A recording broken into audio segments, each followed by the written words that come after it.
قال يا أبت افعل ما تؤمر ستجدني إن شاء الله من الصابرين আরে শীতের রাতেরি মারইছে মোর বসি আরে শীতের রাতেরি মারইছে মোর বসি মায়ের তোমরা কই যাইতেছ লইয়া রে গ্রামবাসী একটু দাঁড়াও মায়ের দেখি নয়ন ভৈরা মায়ের দেখি ও গ্রামবাসী একটু দাঁড়াও মায়ের দেখি। পৃথিবীর মধ্যে যত গুনাহ হইতে পারে সমস্ত গুনাহের মধ্যে সবচেয়ে বড় বড় 6টা গুনাহের কথা বলেছেন। এর মধ্যে সর্বপ্রথম 1 নম্বরে নবী করিম সাল্লাল্লাহু আলাইহি ওয়াসাল্লাম যেই গুনাহটার নাম বলেছেন, যেই গুনাহটার কথা বলেছেন সেটা হলো আল কাবাইরুল ইশরাকু বিল্লাহ। গুনাহগুলোর মধ্যে সবচেয়ে বড় গুনাহ যেটা সেটা হলো আল ইশরাকু বিল্লাহ, আল্লাহ তাআলার সাথে শরীক করা। আল্লাহ তাআলার সাথে শরীক করা যে কোনো অ্যাঙ্গেল থেকে, যে কোনো ভাবে, ইবাদতের মধ্যে হোক, যে কোনো ভাবে হোক, আল্লাহ রাব্বুল আলামিনের সাথে কাউকে শরীক করা, এটা হচ্ছে সবচেয়ে বড় গুনাহ। 2 নম্বরে নবী করিম সাল্লাল্লাহু আলাইহি ওয়াসাল্লাম বলেন ওয়া উকুকুল ওয়ালিদাইন। 2 নম্বরে ওয়া উকুকুল ওয়ালিদাইন, মা বাবার সাথে খারাপ ব্যবহার করা। মা বাবার সাথে খারাপ ব্যবহার করা। নবী করিম সাল্লাল্লাহু আলাইহি ওয়াসাল্লাম বলেন 1 নম্বরে পৃথিবীর মধ্যে সবচেয়ে বড় কবিরা গুনাহ যেটা সেটা হলো আল কাবাইরুল ইশরাকু বিল্লাহ। 1 নম্বরে কবিরা গুনাহ হলো আল্লাহ তাআলার সাথে শরীক করা, অর্থাৎ শিরক গুনাহ যেটা। 2 নম্বরে নবী করিম সাল্লাল্লাহু আলাইহি ওয়াসাল্লাম বলেন ওয়া উকুকুল ওয়ালিদাইন, মা বাবার সাথে অসদাচরণ করা, মা বাবার সাথে খারাপ ব্যবহার করা। আল্লাহ পাক রব্বুল আলামিন কোরআনুল কারীমের সূরা বনী ইসরাঈলের মধ্যে বলেন ওয়া কাদা রাব্বুকা আল্লা তা'বুদু ইল্লা ইয়্যা ওয়া বিল ওয়ালিদাইনি ইহসানা ইম্মা ইয়াবলুগান্না ইনদাকাল কিবরা আহাদুহুমা আও কিলাহুমা ফালা তাকুল লাহুমা উফ ওয়া লা তানহারহুমা ওয়া কুল লাহুমা কাওলান কারীমা। আল্লাহু আকবার। আল্লাহ পাক রব্বুল আলামিন কোরআনুল কারীমে বলেন ওয়া কাদা রাব্বুকা আল্লা তা'বুদু ইল্লা ইয়্যা। হে আমার বান্দারা, তোমাদের জন্য আমি চূড়ান্ত একটা সিদ্ধান্ত, একটা ফয়সালা আমি আল্লাহ জানাই দিতে। যেটা হলো ওয়া কাদা রাব্বুকা আল্লা তা'বুদু ইল্লা ইয়্যা। দুনিয়াতে যত ধরনের ইবাদত হইতে পারে, যত ধরনের ইবাদত হইতে পারে, সবগুলো একমাত্র কার জন্য হবে?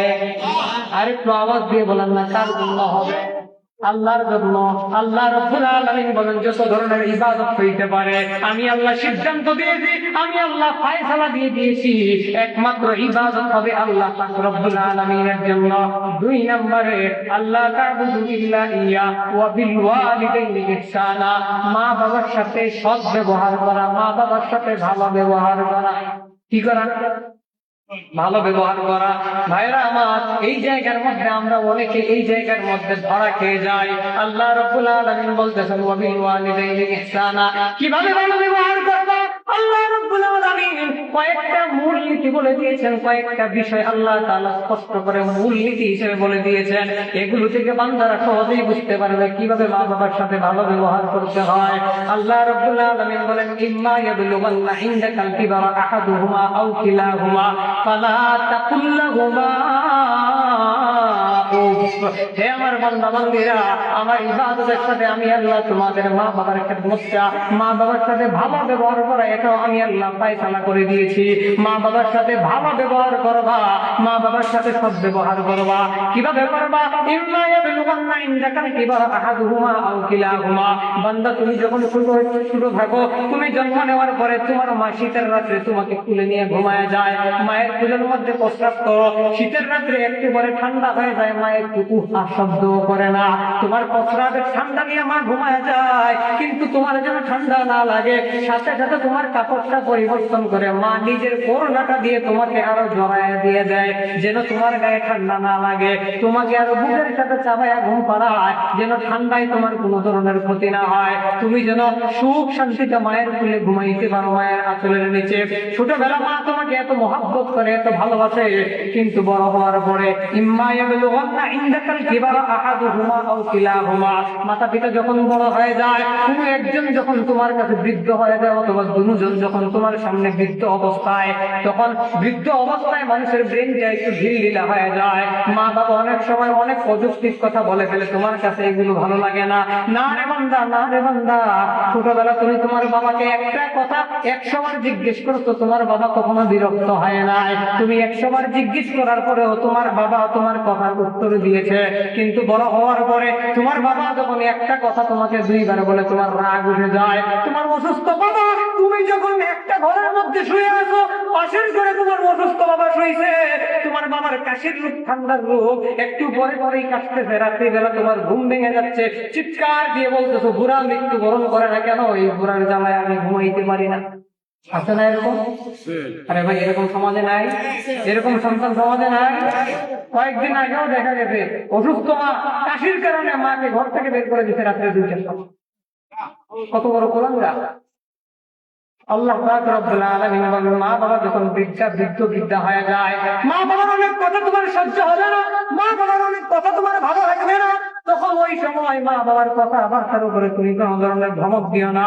মা বাবার কথার উপরে তুমি কোন ধরনের উচ্চ আওয়াজে কথা বলবা না, উচ্চবাচ্য করবা না।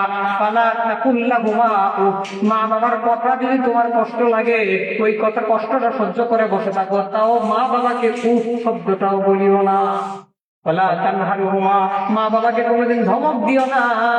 ওয়াকুল লাহুমা কাওলান কারীমা, মা বাবার সাথে কথাবার্তা যখন বলবা, মা বাবার সাথে কথাবার্তা বলার সময়, মা বাবার সাথে কথাবার্তা বলার সময় খুব সুন্দরভাবে ভালোবাসার সাথে, আদর মহব্বতের সাথে মা বাবার সাথে কথা বলো।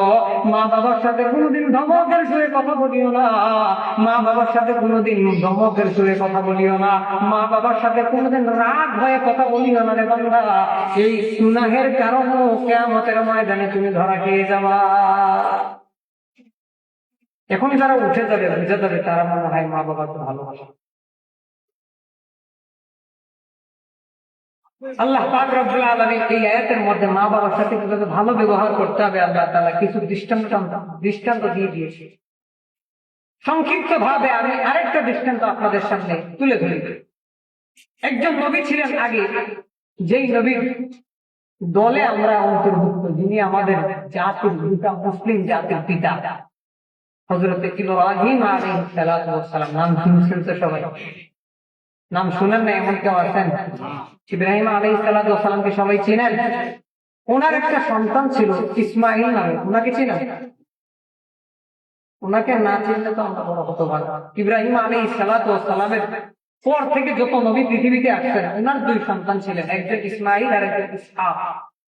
এই 2 সন্তানের মধ্যে ইব্রাহিম আলাইহিস সালাতু ওয়াস সালামের পরে যত নবী আসছেন, নবী মুহাম্মদুর রাসূলুল্লাহ ব্যতীত আর যত নবী আসছেন, সবাই ইসহাক আলাইহিস সালাতু ওয়াস সালামের বংশধর। শুধুমাত্র নবী মুহাম্মদুর রাসূলুল্লাহ সাল্লাল্লাহু আলাইহি ওয়াসাল্লাম ইসমাঈল আলাইহিস সালাতু ওয়াস সালামের বংশ থেকে। তাইলে নবী মুহাম্মদুর রাসূলুল্লাহর বংশধরের একদম গুড়া যদি ইসমাঈল আলাইহিস সালাতু ওয়াস সালাম হন, তাইলে এক সম্পর্কে উনিও আমাদের বাবা, উনিও আমাদের। তো হযরত ইসমাঈল আলাইহিস সালাতু ওয়াস সালাম, ইব্রাহিম আলাইহিস সালাতু ওয়াস সালামের বয়স যখন 80 হয়ে গেছে, সন্তান একজনও নাই। হযরত ইব্রাহিম আলাইহিস সালাতু ওয়াস সালাম 80 বছর হয়ে গেছেন, বৃদ্ধ হয়ে যাচ্ছেন। আল্লাহ পাক রব্বুল আলামিনের কাছে দোয়া করে যাচ্ছেন, বৃদ্ধ হয়ে গেছে, এখনো একটা সন্তান সন্ততি নাই। দুনিয়ার মানুষের দুনিয়ার মধ্যে সৌন্দর্য হলো বিয়ে শাদী করার পরে মানুষের সবচেয়ে বেশি আদর আল্লাহর জিনিস যেটা থাকে সেটা হলো সন্তান সন্ততি। সবচেয়ে বেশি শখের জিনিস যেটা থাকে সেটা হচ্ছে সন্তান সন্ততি। হযরত ইব্রাহিম আলাইহিস সালাতু ওয়াস সালাম বিয়ে করে ফেলছেন, 80 বছর বয়স হয়ে গেছে, একটাও সন্তান সন্ততি হয় না। আচ্ছা, একটা প্রশ্নের উত্তর দেন তো দেখি, 80 বছর বয়স হয়ে গেলে সন্তান হওয়ার সম্ভাবনা কি আছে? আমাদের কি মনে হয় 50 বছর পার হয়ে গেলে সন্তান হওয়ার সম্ভাবনা থাকে? হযরত ইব্রাহিম আলাইহিস সালাতু ওয়াস সালাম ছিলেন আল্লাহর খলিল, আল্লাহর অন্তরঙ্গ বন্ধু। হযরত ইব্রাহিম আলাইহিস সালাতু ওয়াস সালাম আল্লাহ পাক রব্বুল আলামিনের কাছ থেকে নির্দেশন নাই, রব্বুল আলামিনের কাছ থেকে আল্লাহ ইব্রাহিম আলাইহিস সালাতু ওয়াস সালাম নির্দেশন নাই। তিনি 80 বছর বয়সে আল্লাহ তাআলার কাছে দোয়া করে গেছেন, রব্বি হাবলি মিনাস সালিহিন, রব্বি হাবলি মিনাস সালিহিন। আল্লাহ তাআলার কাছে চাইতেছেন, আল্লাহ আমাকে একটা নেককার সন্তান দান করেন, আল্লাহ আমাকে একটা নেককার সন্তান দান করেন। রব্বুল আলামিন বলেন, ফাবাশশারনাহু বিগুলামিন হালিম। 80 বছর পরে আমি ইব্রাহিমের দোয়া কবুল করে নিলাম, ইব্রাহিমকে একটা নেককার সন্তান আমি আল্লাহ দান করলাম। নেককার সন্তান দেওয়ার সুসংবাদ দিয়ে আমি আল্লাহ তাআলা নেককার সন্তান দান করলাম। এবার এই সন্তানটা হওয়ার পরে বাবার কাছে 80 বছর পরে আল্লাহর কাছে কান্নাকাটি করে যেই সন্তানটাকে ইব্রাহিম আলাইহিস সালাতু ওয়াস সালাম নিয়েছেন, ওই সন্তানের জন্য ওনার ভালোবাসা কম থাকবে নাকি বেশি থাকবে? আরেকটু আওয়াজ দিয়ে, কম থাকবে নাকি বেশি থাকবে? হযরত ইব্রাহিম আলাইহিস সালাতু ওয়াস সালাম এই সন্তানটা যখন হইল, সন্তান হওয়ার পরে একের পরে এক পরীক্ষা দিতেছেন, একের পরে এক পরীক্ষা দিতেছেন। এভাবে পরীক্ষা দিতে দিতে সন্তান যখন ফালাম্মা বালাগা মা'সায়া ক্বালা ইয়া বুনাইয়া ইন্নী আরা ফিল মানাম। আমার ভাইরা বন্ধুরা একটু মনোযোগ দিয়ে অনুধাবন করবেন।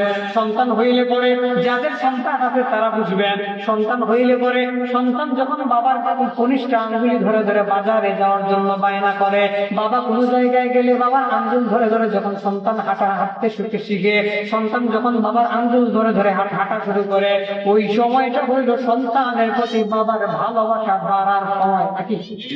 ওই সময়টাতে সন্তানের প্রতি বাবার ভালোবাসাটা খুব তীব্র থেকে তীব্রতর থাকে। কিন্তু আল্লাহ রাব্বুল আলামিনের কি মানসা, রব্বুল আলামিন বলেন, ফালাম্মা বালাগা মা'হু সায়া ক্বালা ইয়া বুনাইয়া ইন্নী আরা ফিল মানাম। হযরত ইব্রাহিম আলাইহিস সালাতু ওয়াস সালামের সন্তান হযরত ইসমাঈল আলাইহিস সালাতু ওয়াস সালামের বয়স সম্ভবত 7, 8, 9 এরকম বয়স। বাবার সাথে বাবার আঙ্গুলে ধরে ধরে দৌড়াদৌড়ি করা শিখেছেন, বাবার আঙ্গুলে ধরে ধরে হাঁটা শিখেছেন। ওই সময়টাতে হঠাৎ একদিন রাতে ইব্রাহিম আলাইহিস সালাতু ওয়াস সালাম স্বপ্নে দেখতেছেন হযরত ইসমাঈল, আদরের পুত্র ইসমাঈলকে তিনি জবাই করতেছেন। ঘুম ভেঙে গেছে, আর রাতে ঘুম হয় না। উনি দুশ্চিন্তায় সারাটা দিন কাটায় দিলেন। দিন পার হওয়ার পরে রাত্রিবেলা আবার ঘুমাইছেন, আবার একই স্বপ্ন দেখতেছেন। রাত শেষ হইল, সারাটা দিন গেল দুশ্চিন্তার মধ্যে। দিন যাওয়ার পরে আবার যখন রাত্রি আসছে, 3 নম্বর রাত্রিতে আবার একই স্বপ্ন দেখতেছেন। আদরের পুত্র ইসমাঈলকে স্বপ্নের মধ্যে জবাই করতেছেন। হযরত ইসমাঈল ইব্রাহিম আলাইহিস সালাতু ওয়াস সালাম বুঝে গেছেন এটা আল্লাহ তাআলার পক্ষ থেকে ওহী, আল্লাহ তাআলার পক্ষ থেকে আমাকে বলা হইতেছে যে আমার আদরের পুত্র ইসমাঈলকে আল্লাহ তাআলার রাস্তায় জবাই করতে হবে। কিন্তু শত দুশ্চিন্তার পরেও আদেশটা কার? আল্লাহ।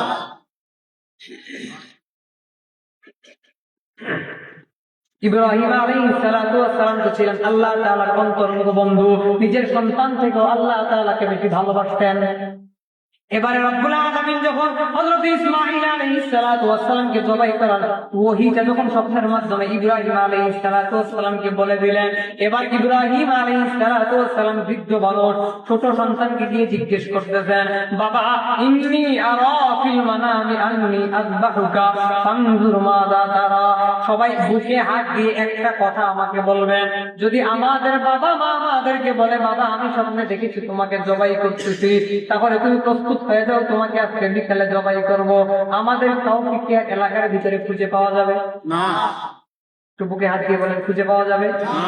কিন্তু দেখেন মা বাবার কথা কিভাবে মানতে হয়, মা বাবার কথা কিভাবে সম্মান করতে হয়, মা বাবাকে সম্পর্কে, মা বাবার কথা কিভাবে শ্রদ্ধা করতে হয়, মা বাবার কথার সম্মানটা কিভাবে রাখতে হয়। ছোট্ট ইসমাঈল আলাইহিস সালাতু ওয়াস সালাম গোটা মুসলিম জাতির জন্য উনি আইডল হিসাবে উনি মানুষদেরকে শিখিয়ে গেছেন কিভাবে বাবার কথা মানতে হয়। বৃদ্ধ বাবা গিয়ে বলতেছেন, বাবা আমি স্বপ্নে দেখেছি ইন্নী আরা ফিল মানামি আন্নী আযবাহুকা, স্বপ্নে পরপর 3 রাত্রি পর্যন্ত আমি স্বপ্নে দেখেছি, স্বপ্নের মধ্যে তোমাকে আমি জবাই করতেছি, এটা হয়তো আল্লাহ তাআলার পক্ষ থেকে আদেশ। বাবা আমি তোমাকে জবাই করতে চাই, ফানজুর মাযা তারা, তোমার মতামতটা কি? সুবহানাল্লাহ বলবেন। ছোট্ট শিশুকে ইব্রাহিম আলাইহিস সালাতু ওয়াস সালাম জিজ্ঞেস করতেছেন, আমি স্বপ্নে দেখেছি তোমাকে জবাই করি, তাহলে আল্লাহ তাআলা আমাকে ইশারা দিয়েছেন তোমাকে জবাই করার জন্য। বাবা আমি তোমাকে জবাই করতে চাই আল্লাহর রাস্তায়, তোমার মতামত কি, তোমার সিদ্ধান্ত কি আমাকে জানাও। ইসমাঈল আলাইহিস সালাতু ওয়াস সালাম 7-8 বছরের ছোট বাচ্চা, কোনো চিন্তা ভাবনা ছাড়াই সাথে সাথে বলে দিয়েছেন, ক্বালা ইয়া আবাতি ফাআল মা তু'মার সাতাজিদুনি ইনশাআল্লাহু মিনাস সাবিরিন। আরেকটু জোরে আওয়াজ দিয়ে বলেন। হযরত ইসমাঈল আলাইহিস সালাতু ওয়াস সালাম বলেন, বাবা আল্লাহ রাব্বুল আলামিন আপনাকে অর্ডার দিয়েছেন, আল্লাহ তাআলা আপনাকে হুকুম করেছেন আমাকে জবাই করার জন্য। বাবা আর কোনো চিন্তা ভাবনা করার কোনো দরকার নাই, আর কোনো চিন্তা ভাবনা করার দরকার নাই। বাবা আল্লাহ আপনাকে অর্ডার দিয়েছেন, আমার কোনো মতামতের করার কোনো দরকার নাই। ইয়া আবাতি ফাআল মা তু'মার, বাবা আল্লাহ আপনাকে যে অর্ডার দিয়েছেন আপনি সেটা পালন করেন। সাতাজিদুনি ইনশাআল্লাহু মিনাস সাবিরিন, বাবা কোনো চিন্তা করার দরকার নাই, আমি একটু শব্দ করব না, আপনার যেভাবে ইচ্ছা আমাকে জবাই করেন, আমি জবাই হওয়ার সময় আমাকে ধৈর্যশীলদের মধ্যে আপনি পাবেন। শিখাই দিয়ে গেছেন কিভাবে মা বাবার কথা মানতে হয়। আমার ভাই আজকে হয়তো মা বাবা আপনার জন্য বোঝা, কিন্তু একটা দিন মা বাবাকে খুঁজে পাবেন না, বারবার কান্নাকাটি করে মা বাবাকে খুঁজে পাবেন না। 2টা চোখ বন্ধ হয়ে গেলে মা মা করে চিৎকার করবেন, মা আপনার সারা দিবে না। এই যে ওয়াজ মাহফিলে এসে বসে আছেন, যাদের মা আছে ঘরের মধ্যে ঘুমাবে না, অপেক্ষা করে বসে থাকবে আমার সন্তান কখন আমার বাড়িতে আসবে, সন্তানের চেহারা না দেখে মায়ের ঘুম ভাঙে না। এই যে ওয়াজ মাহফিল করি আমার এই ছোট্ট জীবনে, রাত্রে 12টা 1টা 2টায় বাড়িতে গিয়ে পৌঁছলে ঘরের মধ্যে দরজায় নক করলে নিজের স্ত্রী আসার আগে মা এসে দরজা খুলে দেয়। কোনদিন যদি চেহারা মলিন দেখে মা মনে করে ছেলের হয়তো আজকে খাবারটা পছন্দ হয় নাই, সাথে সাথে রান্না করে চলে যায়, মা আমার ছেলের খাবার হয়নি, রাত্রে 12টার পরে খাবার গরম করে ছেলেকে খাওয়ানোর জন্য। এ তো আদরের মা, কোথায় পাবে? দুনিয়ার আর কেউ আপনাকে এত আদর করতে আসবে? এই শীতের রাত্রে আপনার জন্য আর কেউ আপনার জন্য অপেক্ষা করে বসে থাকবে? হ্যাঁ, একদিন এই মা বাবা যদি না থাকে, একদিন ওই মায়ের জন্য ওই বাবার জন্য কবরের পাশে গিয়ে নীরবে চোখের পানি ফেলানো ছাড়া আর কোনো কষ্ট হবে না। সেজন্য ভাইরা আমার, মা বাবা জীবনে দুনিয়াতে থাকা অবস্থায় মা বাবার কদর করতে হবে। মা বাবা দুনিয়ায় থাকা অবস্থায় মা বাবাকে সবের একটা ফ্যাক্টরি মনে করতে হবে। মা বাবার দিকে যদি আপনি সুনজরে তাকান তাও সব পাবেন, মা বাবার সাথে যদি খুশি মনে একটা কথা বলেন তাও সব পাবেন, মুখের মধ্যে সামান্য মুচকি হাসি নিয়ে মায়ের সাথে একটা শব্দ বললেও সব পাবেন। মা বাবার সাথে যত সময় আপনি ভালো আচরণ করবেন, মা বাবার যতটা কথা শুনবেন, ভাই যত সময় মা বাবার সামনে থাকবেন, প্রত্যেকটা মুহূর্তে মুহূর্তে আল্লাহর নিয়মিত ফেরেশতারা আপনার আমলনামার মধ্যে শুধু সওয়াব আর সব লিখতে থাকবে। এই মা বাবা যদি আপনি হারা ফেলেন, শীতের রাত্রে আপনার জন্য আর কেউ অপেক্ষা করবে না। মা বাবাকে যদি আপনি হারা ফেলেন, আপনি খাবার খাইছেন কিনা আর কেউ আপনার জন্য খোঁজ খবর রাখবে না, খাবার খাইছেন কিনা এটা কেউ দেখবে না, রাত্রে ঘর থেকে বের হয়ে গেছেন কখন ফিরবেন এই চিন্তায় আর কেউ বসে থাকবে না। সেজন্য ভাইরা আমার, মা বাবা যতদিন পর্যন্ত পৃথিবীর মধ্যে আছেন ততদিন পর্যন্ত নিজের জীবনটাকে মা বাবার খেদমতের মধ্যে লাগায় দেয়। আরে শীতের রাতেরি মারইছে মোর বসি, আরে শীতের রাতেরি মারইছে মোর বসি, মায়ের তোমরা কই যাইতেছ লইয়া রে গ্রামবাসী, একটু দাঁড়াও মায়েরে দেখি, নয়ন ভৈরা মায়েরে দেখি, ও গ্রামবাসী একটু দাঁড়াও মায়েরে দেখি। শেষ দেখা, মাকে দেখে মা মা করে চিৎকার করবে, মা কি আর জবাব দিবে? সেজন্য আল্লাহ রাব্বুল আলামিন বলেন, واخفض لهما جناح الذل من الرحمة وقل رب ارحمهما كما ربياني صغيرا। মা বাবা যতদিন পৃথিবীর মধ্যে জীবিত থাকবে, নিজের জানাটা মা এবং মা বাবার পায়ের নিচে বিছায়া দাও। নিজের দয়া মা বাবার উপরে, নিজের দয়া দিয়ে মা বাবাকে সবসময় আগলে রাখো, মহব্বত দিয়ে, মায়া মমতা দিয়ে মা বাবাকে সবসময় আগলে রাখো। কোনোদিনও মা বাবার সঙ্গে বেয়াদবি করিও না। আর সব সময় মা বাবার জন্য আল্লাহ তাআলার কাছে দোয়া করতে থাকো। রব্বুল আলামিন দোয়াটাও শিখিয়ে দিয়েছেন, ওকুর রব্বির হামহুমা কামা রাব্বায়ানি সগীরা। অর্থ কি জানে? আল্লাহ আমার মা বাবা যেভাবে আদর মহব্বত মায়া মমতা দিয়ে আমাকে বড় করছে, আল্লাহ আমার মা বাবাকেও আপনি মায়া মমতা দিয়ে আপনি রাখেন। ছোটবেলা আমার মা বাবা আমাকে যেরকম মহব্বত করছে, আমার মা বাবাকেও আপনি ওই রকম মহব্বত করেন, ওই রকম ভালোবেসে দয়ার আদরে আবৃত্ত করে আমার মা বাবাকে।